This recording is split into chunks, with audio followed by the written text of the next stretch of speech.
Hello à tous, alors nous voici dans un épisode de la série Mémoire d'une télépathe en hypnose régressive. Je vais vous raconter une des histoires qui m'est arrivée avec des clients. Donc aujourd'hui, on va avoir l'histoire de, on va l'appeler Pauline. Pauline est quelqu'un qui a peur des gens de petite taille. C'est-à-dire que même si c'est des enfants, si ça dépasse pas 1m40, 1m30, 1m40, elle est paniquée, elle panique, enfin voilà, elle est vraiment en mal-être complet dès qu'elle voit des gens de petite taille. Et en fait, on dirait que c'est fait exprès parce qu'ils lui tombent tous dessus. Je veux dire, c'est assez rare.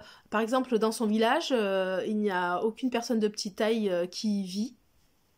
Et ben, elle va faire ses courses, elle va tomber dessus sur 3. Une fois, elle a été au cinéma. Alors ça, c'est quelque chose qui nous a fait beaucoup rire parce qu'elle va au cinéma. Sa mère vient la chercher en retard, enfin quelque chose comme ça.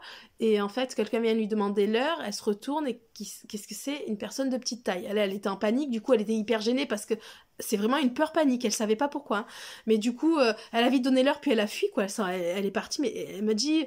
Je suis gênée et peinée parce que ça se fait pas quoi. Et puis je suis pas, enfin, j'ai pas envie qu'on pense que je suis méchante parce que c'est juste vraiment, je sais pas pourquoi, mais j'en ai peur. C'est une peur panique.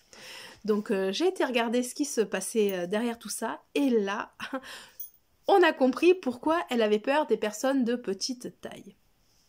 Tout simplement, donc moi dans une de ses vies antérieures, j'ai trouvé qu'un jour, elle était, alors je ne sais pas à l'époque, hein, mais c'était vraiment, elle était assez jeune, c'était donc une jeune fille, avec une très très belle toilette, elle sortait, une très très belle tenue, une belle robe ample, très jolie, etc.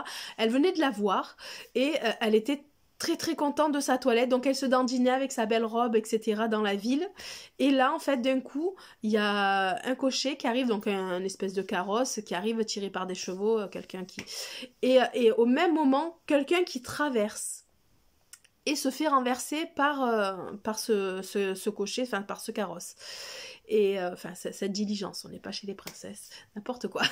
Et donc la personne se fait écraser et en fait elle a les membres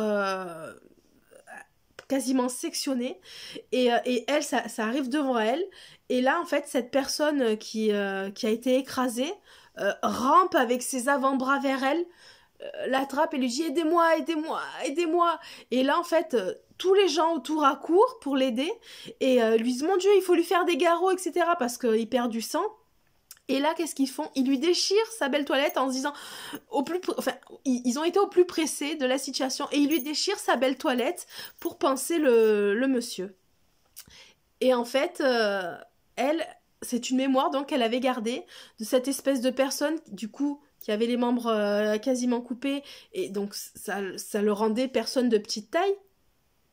En plus, ils lui ont déchiré sa belle... Enfin voilà, c'était une jeune fille. Imaginez, ça vous arrive à vous aujourd'hui, il y aurait de quoi être un peu traumatisé. Et donc, du coup, voilà, c'est une mémoire qu'elle a gardée. Donc, des fois, ça peut vraiment... Nos peurs, nos croyances, etc., des choses qui sont engrammées en nous, on ne sait pas d'où ça vient. Et bien, des fois, ça peut venir, en fait, de plus loin que notre vie actuelle. Ça peut être vraiment une mémoire inconsciente d'une autre vie. Faut savoir qu'on a des... On s'est réincarné, mais on vit aussi sur des vies parallèles, etc. Enfin, c'est assez compliqué tout ça, mais voilà, faut savoir que tout ne vient pas d'ici, tout ne vient pas du transgénérationnel, etc. Ça peut des fois aller plus loin que ça. Donc sur ce, je vous laisse réfléchir à ce qui pourrait dans votre vie coïncider, etc. Et des fois, en vous connectant à vous, en vous mettant en espèce de relaxation, etc., vous pouvez aussi avoir les infos. Et ça peut débloquer des choses. Donc voilà, j'espère que ça parlera peut-être à certaines. Si ça ne peut parler même, ne serait-ce qu'à une seule personne, je trouverais ça super. Et je vous dis à bientôt pour la suite.